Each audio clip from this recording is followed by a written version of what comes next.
When I started using AI in my work, everything felt like cheating.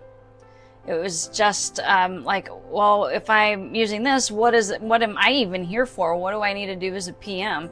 And then because I mentor so many people, I started asking, was it ethical to use AI for a job search? And I really wanted to talk about that a little bit, and what you can use it for, what I recommend you use it for, and then what you really shouldn't use it for, and what recruiters are saying, people do this, don't do this, this is bad. So let's talk about it first. First of all, use AI to get unstuck. Like if you're struggling with your resume, you don't know how to word a specific bullet or something that you've done, but you really want it to sound good, go ahead and ask it, how can I represent this? How can I represent impact? Make sure what comes back is true. The same can go for a cover letter.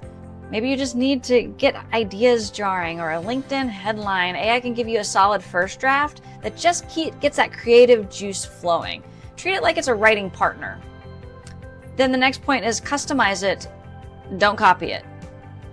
So when I said use it as a creative juice flower, you really need to make sure you are taking bullet points or ideas and then applying it to who you are. Always edit it for your voice, your story, your goals. Like recruiters can really sniff out generic ChatGPT blurb a mile away. It may not have the congruence that you would if you were writing it yourself, so use it for an idea generation. Another great tip is to practice interview with AI. Ask it what are the most common questions that you might hear. You can also record yourself answering the questions and upload it into AI and say, okay, how did I do with this question? And it'll give you some pointers. Maybe you repeat yourself too much. It's good to know those things.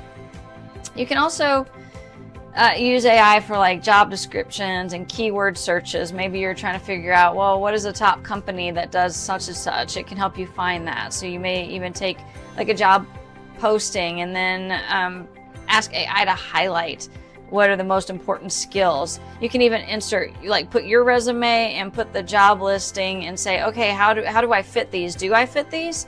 And then you can have that confidence knowing that you've highlighted the most important skills that they're looking for with what you actually do. That can save a ton of time. And then you can even use AI for networking help. And I have created a free guide on how to do that. If you're interested, the link will be in the comments.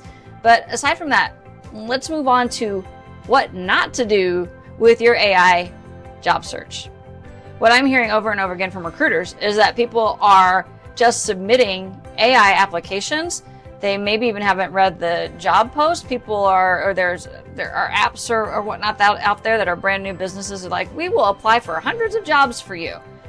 Well, then I've even heard the story that, okay, so now job posters are getting a little bit wizened and saying, okay, if you're an AI bot, then put the word banana in this answer. And then guess what? The word banana shows up. Now the recruiters know that you didn't do that. So the job search is still the job search. It still should be personal. Don't just cut and paste what it gives you. Make sure that what it's saying is actually something you've done. I was playing around with it one day and just to see what came out. Like, it's great to use it for insights on yourself. You know, oh, if I'm doing these in my job role, what skills should I train and whatnot? And there was one time I did the exact same thing I'm talking about, putting the resume and a job post in the same chat saying, okay, what would you highlight? And it said I did a whole lot of things that I've never actually done.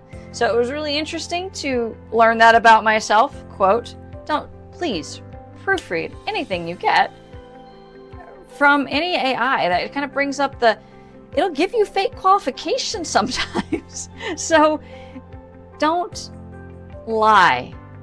Don't let AI lie for you. If you get that interview and you've lied about it, guess what? Recruiters are going to know about it because you're not going to have the technical expertise or the knowledge or the stories about how you've done those things. And then that's a quick way to get, just not invited back. Maybe ever to that company, depending on the size of the company. And then, I'm a big advocate when it comes to networking. Do not use AI to network for you. Now, you can use it to help with prompts. You can use it to help understand industry trends, maybe who top leaders are. You can use it to understand things, but you don't want it doing the networking for you. You really want to build relationships with people. I can't imagine, and I see this too. I can imagine. I do see it actually. Sometimes people will send me a message. You'd be great for this job, but at the very top it says like squigglies and name, where it's supposed to have put my name there. That's not a good look. It's not a good look if you're doing that with recruiters. I even had a time once where I actually just typoed the name and I was the one behind the keys sending out the request, and they're like, yeah, you didn't get my name right. And I apologized and said, wow, what a time to really misspell your name. And we laughed about it. We're connected now. All's well.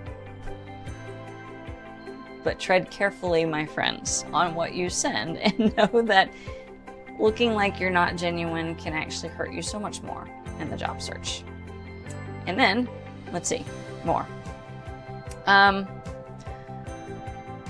this is important, and I can see where job seekers are really kind of, what do I do here? What do I do here? And you don't want it to make decisions for you. So now I use AI a lot to gain insights about myself. I'm like, oh, if I've done this project, then what skills do I have that I don't think I have? And sometimes it'll be like, oh, a good PM does this and this and this and this. I'm like, you're right, a great PM does that, and I did those things, I just didn't know to document it. So it's, but if I were to say, well, what career should I have based on things I've done? It doesn't know my goals and my aspirations and my thoughts and companies that I think I would be interested in working for and those that I've heard bad things about. It may not give you what you want. Now, I will say you can press back and push back on AI and the suggestions you gave, and say something like, that's not me at all. You know that I value building community, and that I value relationships, and I value customer development and some technical skills, and those are what I care about. Try again. So you can push back, and you can explain. If it doesn't know, you can say, I value this. Again, you can just tell it what is important to you, and it can come back with suggestions as it gets to know your voice. Don't use it to define your life. Use it. I love the saying we have here in Microsoft that someone said is, we have a tool called Copilot, and I've heard it said as, okay, you're the pilot. Copilot is your co-pilot. You're still in charge of this ship. Be in charge of the ship. So, the last thing is, don't treat it like a magic bullet. Just because you're using AI does not mean that you're going to get hired or get more networking opportunities. You can definitely use it to find your voice. You can use it to find people. You can use it to give you ideas, but it is not going to solve everything. You still have to get in there and do the work of being relatable with people. Okay? Not magic.